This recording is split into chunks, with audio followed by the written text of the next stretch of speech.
السلام علیکم ورحمۃ اللہ وبرکاتہ۔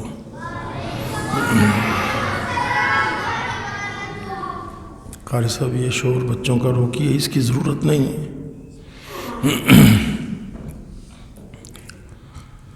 الحمد للہ نحمدہ ونستعینہ ونستغفرہ ونؤمن به ونتوکل علیہ ونعوذ باللہ من شرور انفسنا ومن سیئات اعمالنا من یہدہ اللہ فلا مضل لہ ومن یضلل فلا ہادی لہ واشہد ان لا الہ الا اللہ وحدہ لا شریک لہ واشہد ان محمدا عبدہ ورسولہ واما بعد فإن خیر الحدیث کتاب اللہ وخیر الہدی ہدی محمد صلی اللہ علیہ وسلم وشر الأمور محدثاتها وكل محدثة بدعة وكل بدعة ضلالة والضلالة في النار۔ أعوذ بالله من الشيطان الرجيم، بسم الله الرحمن الرحيم۔ إنا أنزلنا إليك الكتاب بالحق لتحكم بين الناس بما أراك الله ولا تكن للخائنين خصيما۔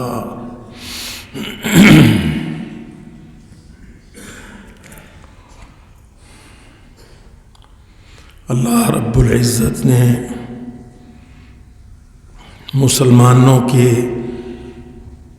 ہدایت و رہنمائی کے لیے اپنی کتاب قرآن مجید کتاب لا ریب نازل فرمائی ہے۔ اس کتاب میں، اس قرآن میں سارے انسانوں کے لیے اور بالخصوص مسلمانوں کے لیے مکمل دین، نظام، آئین، قانون سب کچھ موجود ہے۔ اور اس کتاب کی ایک خاصیت ہے، یہ بہت سمجھنے کی بات ہے۔ اس کے ہوتے ہوئے انسان اپنی انٹرپریٹیشن نہیں کر سکتا۔ اس میں تعویل، تحریف، توڑ مروڑ نہیں کر سکتا۔ یہ اس کا مزاج ہے۔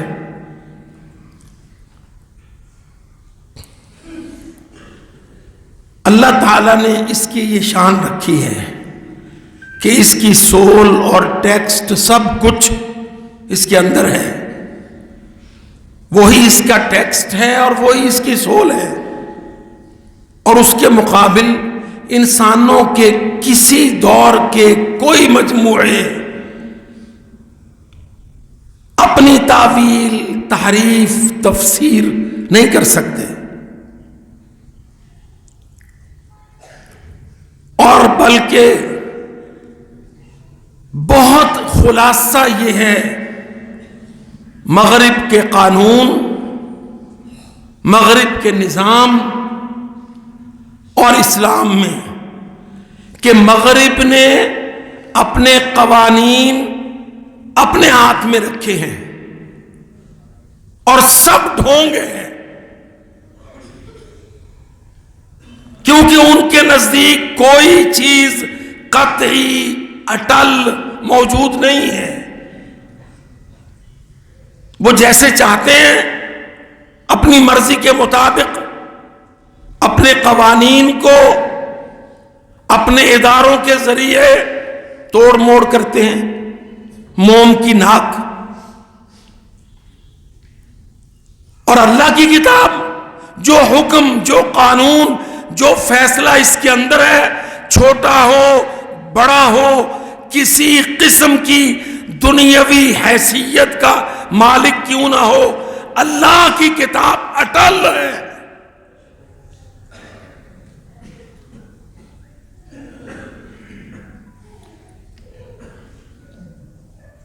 اگر کوئی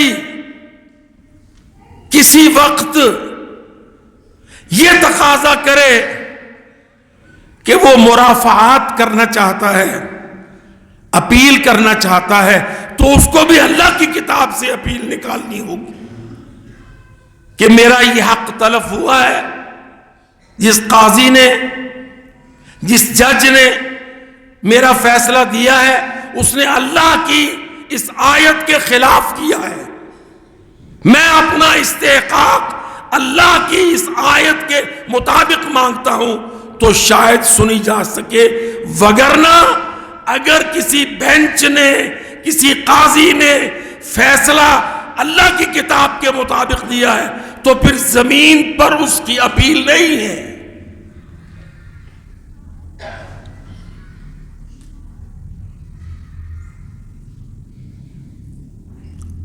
اِنَّا أَنزَلْنَا إِلَيْكَ الْكِتَابَ بِالْحَقِّ، اے نبی ہم نے آپ کے اوپر قرآن اتارا ہے، اور قرآن حق ہے اور سچ ہے اور واضح ہے، کرسٹل کلیئر ہے. لِتَحْكُمَ بَيْنَ النَّاسِ، تاکہ آپ لوگوں کے درمیان فیصلہ قرآن پر کریں. آگے کیا فرمایا؟ وَلَا تَكُن لِّلْخَائِنِينَ خَصِيمًا، اے میرے نبی محمد خیانت کرنے والوں کے حق میں تو جھگڑا نہ کرنا، خائن کی ایڈوکیسی نہ کرنا.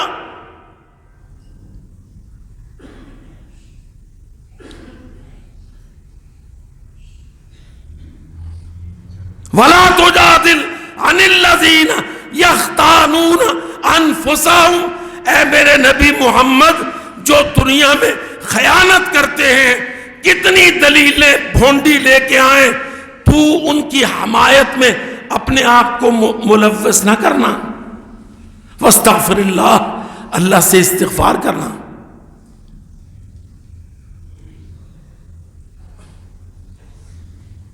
اب آپ دیکھ لو، ہم بیچارے ہر طرف سے تو مرے ہی تھے. اب ہمارے ہاں ہمارا جو ہمارا نہیں ہے نظام عدل دنیا میں ہمیں تماشا بنا رہا ہے.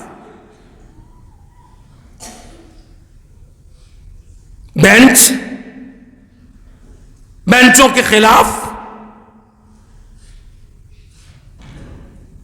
موم کی ناک، مرضیوں کے فیصلے، خیانت داروں کی حمایتیں، امانت داروں کی ذلتیں،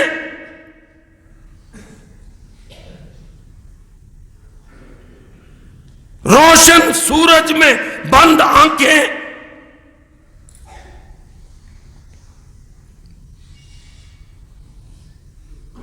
یہی تو بات ہے.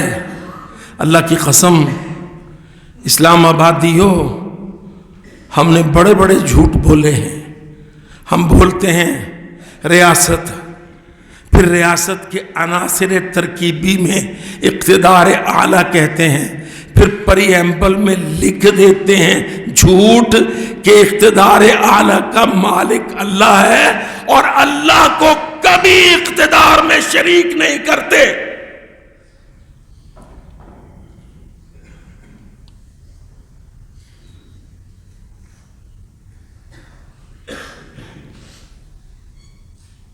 جاؤ سالانہ ریکارڈ اس ملک کے فیصلوں کا پڑھو.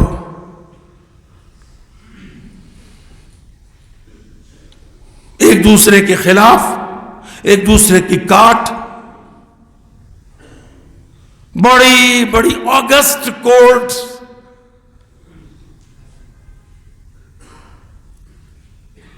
بڑا بڑا تقدس اپنے لیے ریزرو کرنے کی کوشش کرتے ہوئے صاف صاف مصلحت پر، سیاست پر، سفارش پر اور اللہ کی بغاوت پر ہمارے فیصلے آتے ہیں.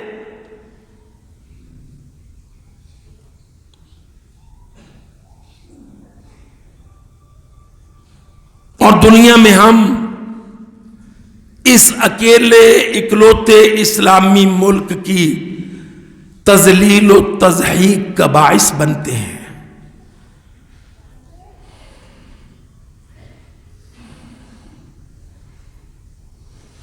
انسانی عقل قرآنی نقل کے بغیر، انسانی عقل انگریزوں کی غلامی کے اندر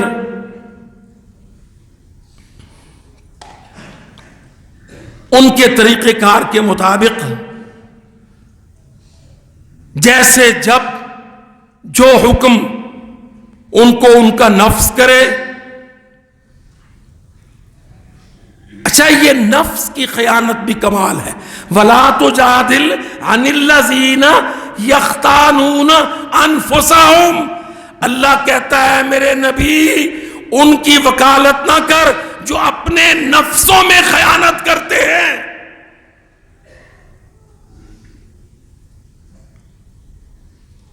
وہ جانتے ہوتے ہیں کہ وہ فیصلے صحیح نہیں کر رہے.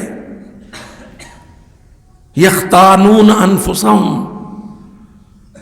ان اللہ لا یحب من کان خوانا اثیما. اللہ کی قسم، میرا رب صاف کہتا ہے بے شک اللہ تعالی محبت نہیں کرتا ہر اس سے جو خوان، بہت ہی خیانت کرنے والا، گنہگار.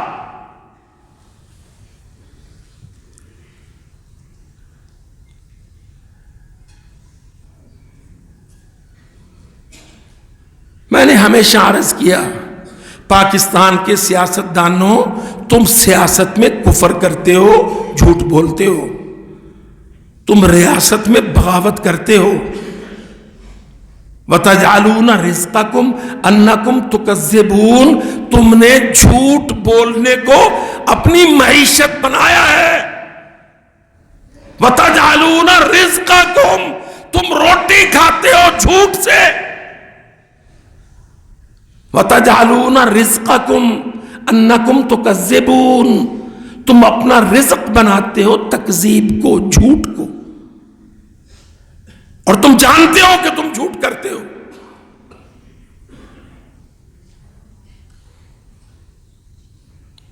آپ دیکھ لیں ہمارا آئین،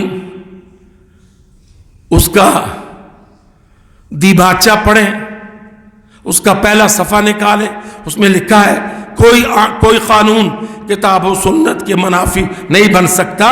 حقیقت یہ ہے کہ کوئی کتاب و سنت قانون نہیں بن سکتا. یہ ان کا ویژن ہے اور یہ پریکٹس ہے.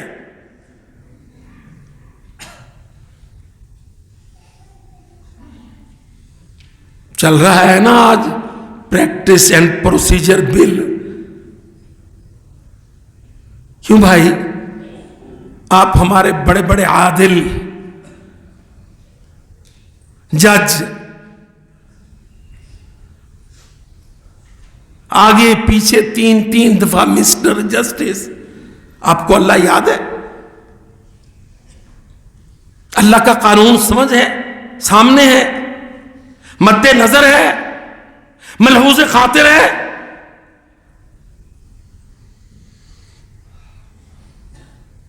آپ کے پریکٹس میں طاقت کا سرچشمہ کون ہے؟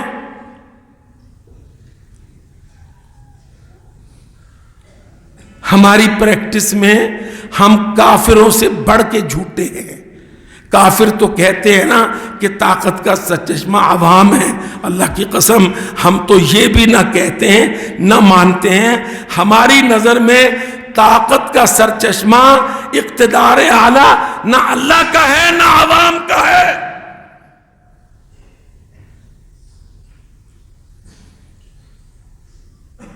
چلا رہے ہم ملک کو، بنا رہے ہیں ملک.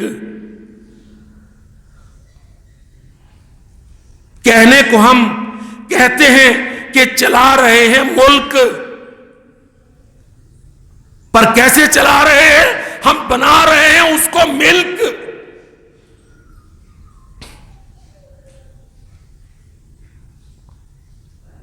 کیوں لازم ہے کہ ایک ہی شخص، ایک ہی ٹبر، اسی کی نسل، اسی کے بچے، بیٹے، پوتے، پوتیاں بار بار سلطان معظم بن کر اس ملک کے لا الہ پر چڑھیں؟ کیوں ضروری ہے؟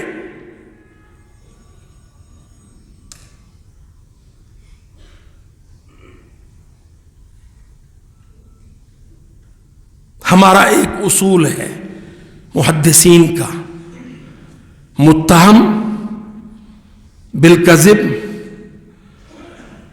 جھوٹ کی تہمت لگایا گیا بندہ جس پر جھوٹ کی تہمت ہے. جھوٹ کی تہمت کا معنی اینڈ میں تہمت اسٹیبلش نہیں ہوئی.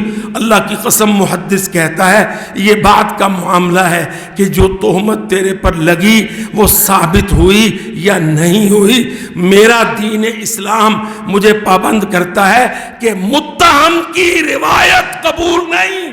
عدالت کیسے قبول ہوگی؟ سیاست کیسے قبول ہوگی؟ حکومت کیسے قبول ہوگی جبکہ متہم بالکذب کی روایت قبول نہیں؟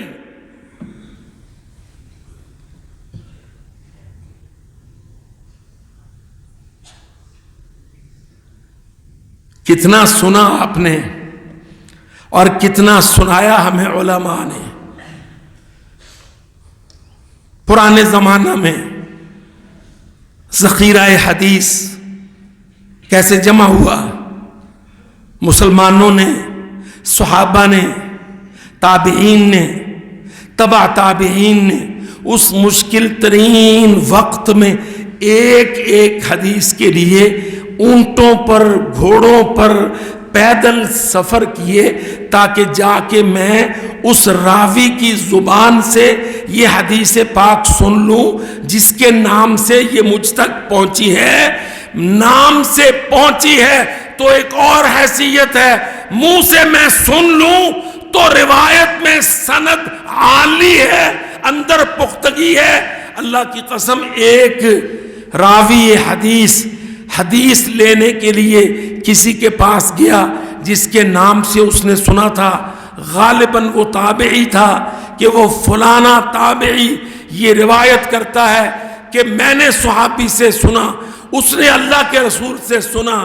اتفاق ایسا ہوا کہ جب وہ اس کے شہر میں پہنچا، پھر اس کے گھر میں پہنچا، پتہ چلا کہ وہ اپنے ڈیرے پر اپنے گھوڑوں کی نگہداشت کے لیے گیا ہے. وہ پہنچ گیا، اس آدمی کو اس نے دیکھ لیا جس سے اس نے روایت حدیث لینا تھی، پر اس نے کیا منظر دیکھا کہ وہ اپنے دامن کی جھولی بنا کر اپنے گھوڑے کو دکھا رہا ہے اور بلا رہا ہے گھوڑے کو کہ آجا تیرے لیے میرے دامن میں دانا ہے.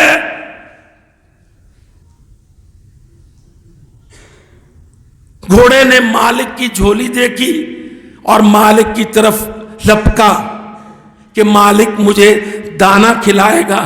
جب پاس آ گیا تو جھولی خالی تھی. اس نے جھولی چھوڑ کے گھوڑے کو پکڑ لیا، پیچھے قدموں کی چاپ تھی، دیکھا کہ ایک آدمی واپس جا رہا ہے. اس نے اس کو بلایا، آوازیں دیں، بڑی مشکل سے روکا. اس کو کہا تم آ رہے تھے، تم چلے کیوں گئے؟ اس نے کہا چھوڑو، میں کسی کام سے آ رہا تھا، میرا وہ کام نہیں ہونے والا تھا اس لیے میں چل دیا. اس نے کہا میں تجھے اللہ کی قسم دیتا ہوں تو آ میری طرف رہا تھا، کوئی تیسرا بندہ نہیں تھا، پھر تم مجھ سے ملے بغیر چلا گیا، مجھے بات واضح کر. اس نے کہا میں تو نبی کریم کی حدیث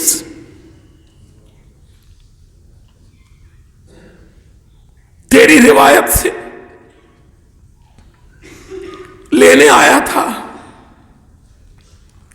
کہ میں سید الانبیاء کی وہ حدیث جو میں نے سنا کہ تو نے بیان کی ہے، میں تو تیرے پاس اس لیے آیا تھا کہ میں تیری زبان سے وہ حدیث سن لوں، بیچ کا جو فاصلہ ہے وہ پاٹ دیا جائے، پھر میں آگے روایت کروں۔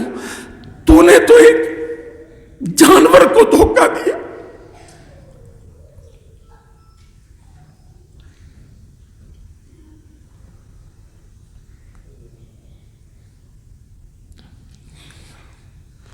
تو نے جانور کو دھوکہ دیا،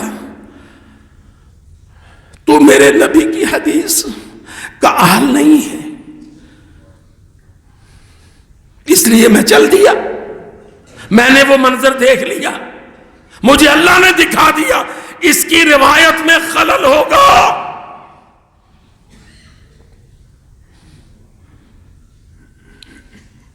یہ اپنے پالتو جانور کو دھوکہ دے رہا ہے، یہ سونے نبی پر بھی جھوٹ باندھ دے گا۔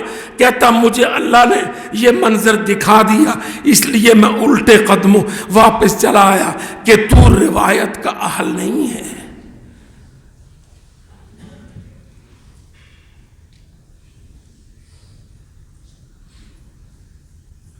ذرا سوچو اسلام آبادیوں، کیپٹل سٹی،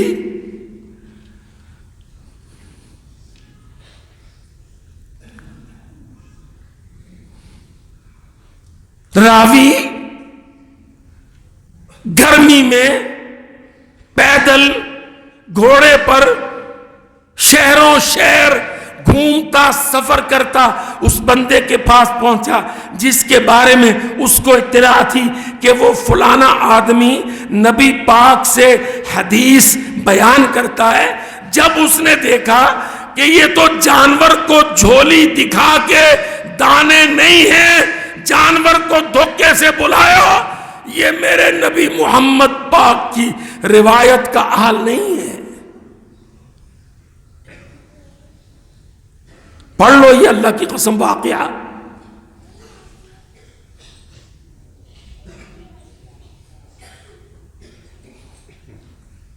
وہ گھوڑے کو دھوکہ دینے والا اپنی طرف سے بڑی وضاحتیں کرنے لگا۔ اس نے کہا کسی وضاحت کی ضرورت نہیں، تو نے اللہ کی قسم دے کے روک لیا تو میں نے یہ بات کہہ دی، میں تجھ سے حدیث کے بارے میں سوال ہی نہیں کروں گا، کیونکہ تو اسلامیات کے محمد رسول اللہ کی روایات کے اٹھانے کا اہل نہیں ہے۔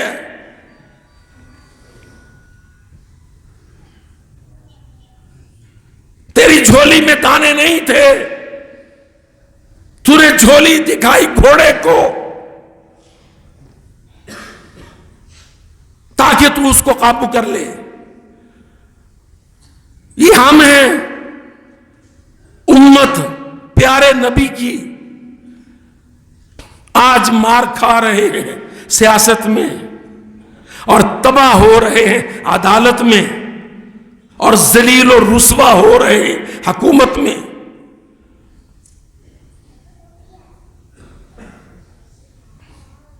انا انزلنا آیت نمبر 105 ہے، 5واں پارہ ہے، سورت النساء ہے۔ انا انزلنا الیک الکتاب بالحق لتحکم بین الناس۔ سپریم اللہ کی قسم قرآن ہے۔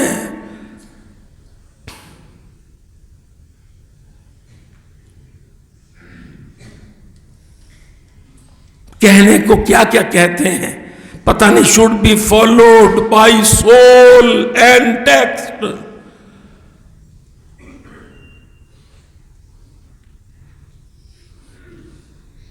بینچوں کے بینچ ایک دوسرے کی کاٹ کرنے والے بنا دلیل۔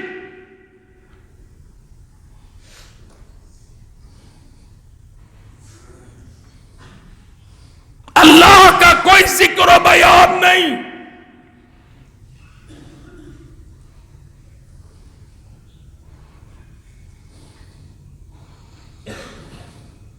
ہم کون لوگ ہیں؟ اللہ کی قسم ہمارے بڑوں نے اپنے نبی سے 2 ٹوک پوچھ لیا، یا رسول اللہ یہ آپ کا حکم ہے، آپ کی رائے ہے کہ اللہ کا حکم ہے؟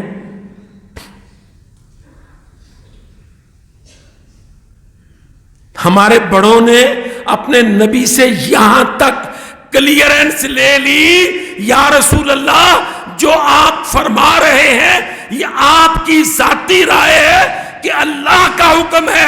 قسم اللہ کی پڑھو، صحابی نے کہا اللہ امرکا بہذا، اے پیارے نبی جو آپ کہہ رہے ہیں کیا اللہ نے آپ کو اس کا حکم دیا ہے؟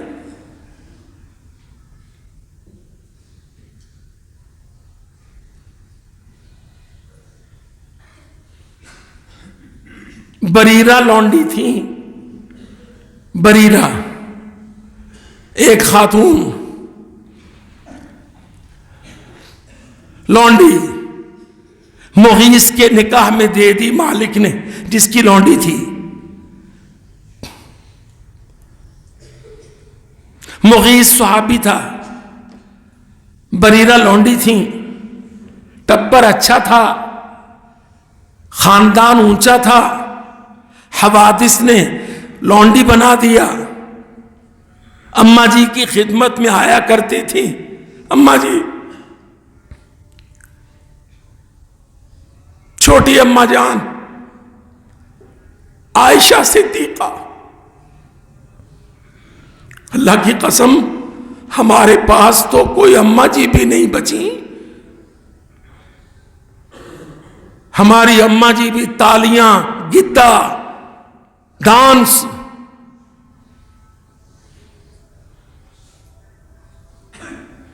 اماں جی عائشہ کی خدمت میں بریرہ رہتی۔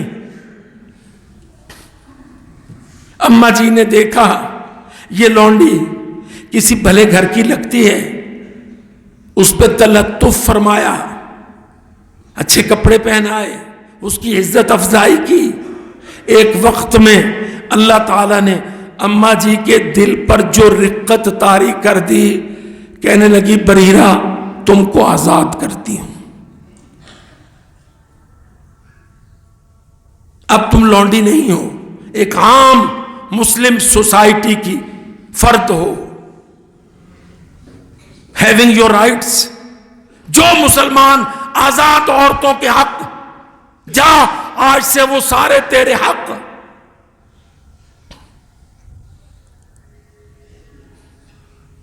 بریرہ آزاد ہو گئی، اب آزاد ہو گئی، خاندان تو پہلے اونچا تھا، جہاں سے کہیں باہر سے آئی تھی، مغیث غلام تھے، کہنے لگیں میں ایک غلام کی زوجیت میں نہیں رہوں گی،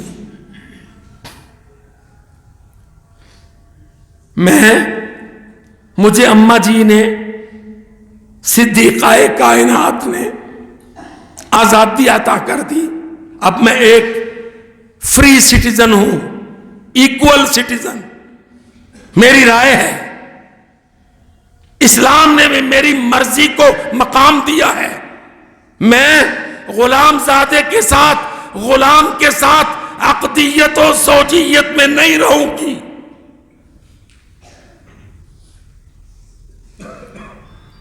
وہ بیچارہ مغیث رونے پیٹنے لگا، میں تو اس سے بڑی محبت کرتا ہوں، میرا تو ہنستا بستا گھر ٹوٹ گیا، سچویشن بدل گئی، سٹیٹس بدل گیا، میری بیوی کسی کی لونڈی تھی، اماں جی نے اس کو آزادی دے دی، اس نے کلیم کر دیا، رو رو کے برا حال نبی پاک کی خدمت و بارگاہ میں حاضر ہوا، یا رسول اللہ، یا رسول اللہ، لگا رونے پیٹنے۔ وہ اپنی فریاد سنا کے گیا، نبی پاک صلی اللہ علیہ وسلم نے بریرہ کو بلوا بھیجا، اماں جی کی لونڈی تھی، اماں جی نے آزاد کر دیا، عائشہ صدیقہ نے، بریرہ آ گئی، نبی صلی اللہ علیہ وسلم نے ہر چند سمجھایا، مغیث تیری علیحدگی کو، مفارقت کو برداشت نہیں کر رہا، ابھی روتا پیٹتا نکلا ہے، کوئی گنجائش نکال، سوچ کوئی نرمی اس کے حق میں، اسی کی زوجیت میں رہ۔ اللہ، اور میں کیا بات کروں اٹارنری جنرلوں کی، پروسیکیوٹروں کی،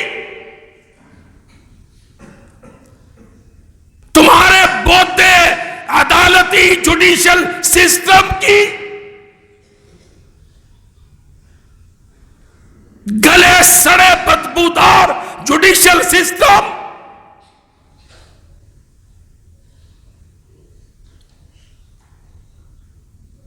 کبھی تم نے سوچا تم کون ہو؟ کوئی ایک قومی اسمبلی کی سیٹ پہ لڑ لڑ کے مرنے والوں، تم عمر ابن الخطاب رضی اللہ عنہ، تمہارے سردار، 13 ملکوں پر اکیلا عمر خلیفہ، 13 ملکوں پر، ملک، تم تو پاکستانی ہو، 76واں سال ہے، وہ ملک کون تھے؟ ایران تھا، عراق تھا، یمن تھا، مصر تھا، ملکوں کی عمر کئی ہزار سال۔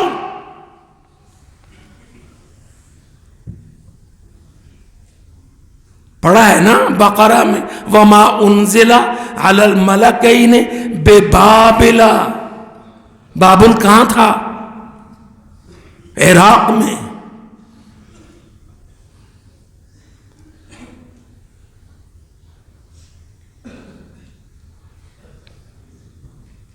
مصر، الیس لی ملک مصر، مصر کی کیا تاریخ تھی؟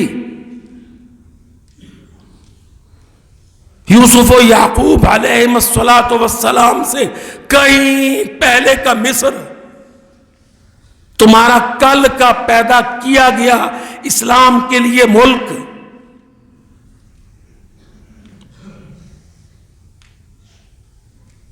عمر ابن الخطاب رضی اللہ عنہ 13 ملکوں پر خلیفہ، مسجد میں کھڑا، مسجد بھی مسجد نبوی، مسجد نبوی مدینۃ الرسول کی مسجد، خطاب جاری تھا، بندہ کھڑا ہو گیا، کہنے لگا امیر المومنین کرتے کا حساب دیں، احتساب پہلے۔ کرتا، ایک کرتا جو پہنا ہوا ہے وہ کرتا پورا ہے، حضرت عمر کے لمبے قد پر کرتا پورا ہے۔ بندہ کھڑا ہو گیا، کہنے لگا جس چادر سے یہ کرتا بنا ہے امیر المومنین، یہ چادریں غنیمت میں آئی تھیں، سب میں تقسیم ہوئی تھیں، ہمارے کرتے نہیں بنے، آپ کا کرتا لمبا، آپ کا قد بھی لمبا، پہلے ہمیں نبی کی مسجد میں ایک کرتے کا احتساب، پھر آپ کا خطاب۔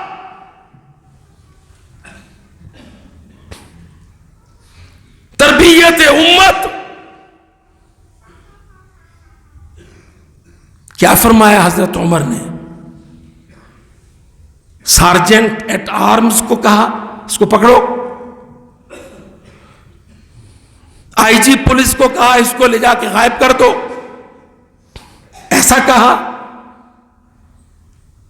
اسلام آبادیوں، ہمارے مزاجوں کو کیا ہو گیا ہے؟ دائیں بائیں دیکھا، کھڑے ہیں، پریشانی کا عالم ہے، سامنے سوالی کھڑا ہے، احتسابی ہے، نظر پڑی اپنے بیٹے پر، عبداللہ پر، فرمایا قم یا عبداللہ، عبداللہ ابن عمر اٹھ کھڑا ہو، اپنے ابا کے کرتے کا حساب دے۔ پاکستانیوں، نیب کو بدلتے ہو، نیب نہیں چاہتے ہو، قوم قومی احتسابی ادارہ نہیں چاہتے ہو، اس کو ڈانٹتے ہو۔ اللہ کی قسم 13 ملکوں پر مسلمانوں تمہارے سب سے بڑے سردار نے اپنے بیٹے سے کہا بیٹا اٹھ اپنے باپ کے لمبے کرتے کا حساب دے۔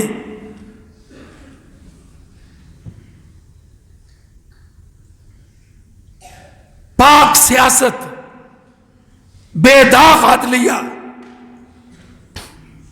آزاد معاشرہ۔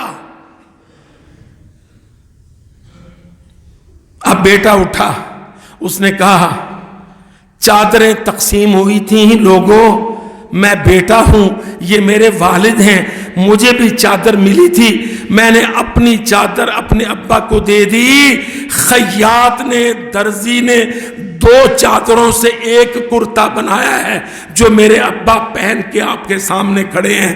اللہ کی قسم مسجد نبوی کا یہ نیب ہے، مسجد نبوی کے اندر عمر کا احتساب، بعد میں خطاب۔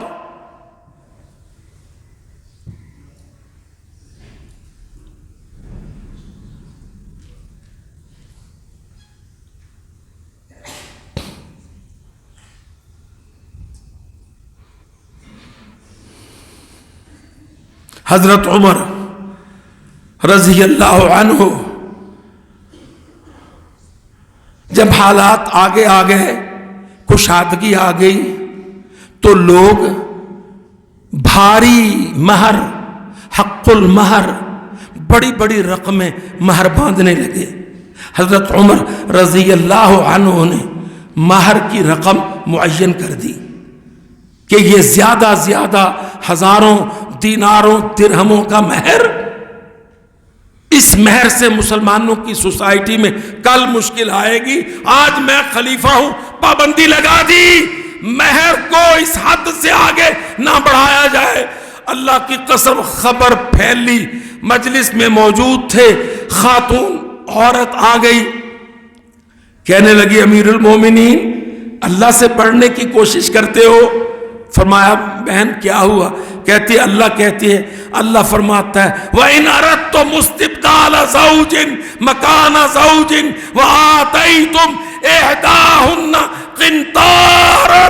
قِنْطَارًا کہتی عمر اللہ قرآن میں کہتا ہے خزانہ مہر ہو سکتا ہے۔ اللہ کی قسم عمر نے کاتب کو بلا کے کہا میرا پہلا حکم موقوف کرو، مہر پر پابندی نہیں لگ سکتی۔ عورت قرآن کی آیت لے کے آئی ہے۔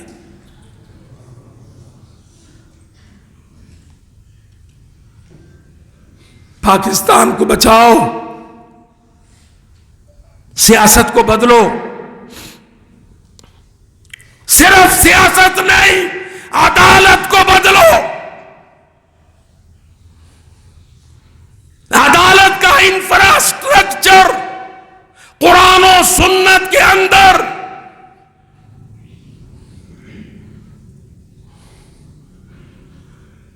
ججمنٹ صورتوں سے، حدیثوں سے۔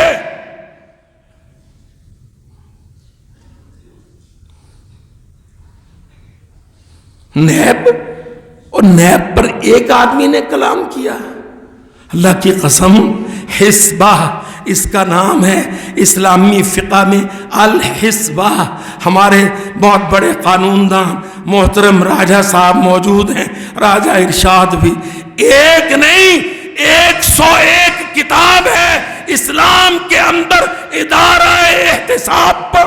الحسبہ ابن تیمیہ کی کتاب، باقلانی کی کتاب، بڑا ابو یعلا کی کتاب، کتنے لوگوں کی الحسبہ۔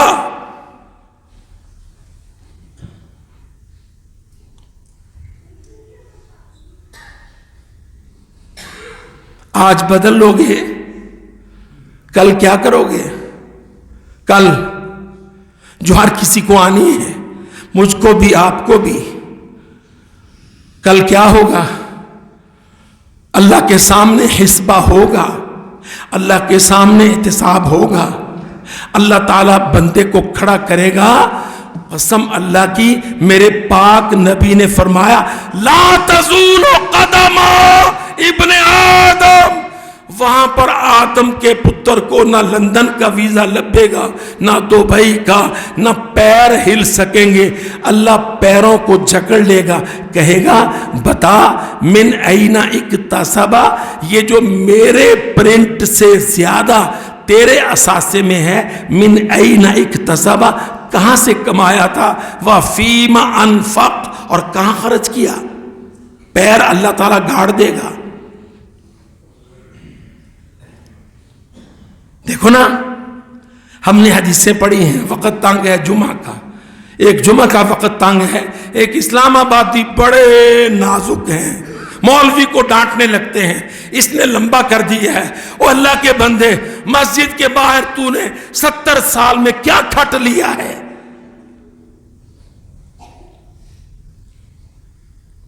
اللہ پیروں کو جکڑ لے گا، چل ہل. دے گا کوئی سفیر تجھے ویزا وہاں سے، حشر کے میدان سے کہیں جانے کا.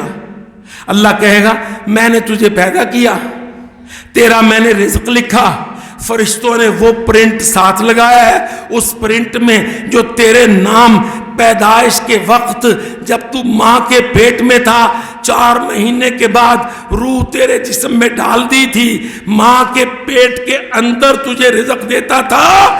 میں نے تجھے اتنا رزق دیا، یہ مال دیا، یہ اور یہ تھا. جب تو مرا اور پکڑا گیا تو تیرے پاس اتنا تھا.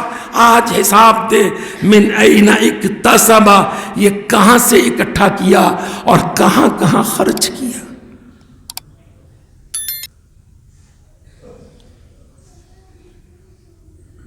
تبدیل ہو جاؤ، اللہ کے واسطے تبدیل ہو جاؤ.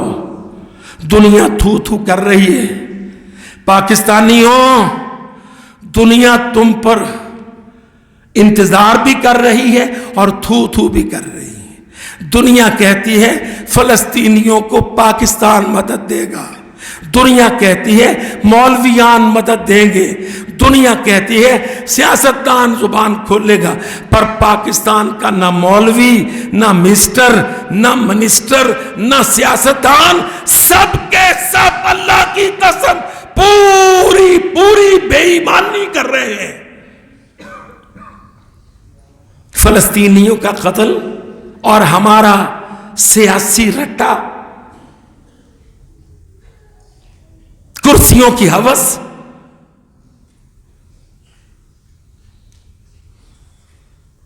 باز آ جاؤ اللہ کے واسطے. اقول قولی ھذا استغفر اللہ لی ولکم ولسائر المسلمین انہ سمیع مجیب.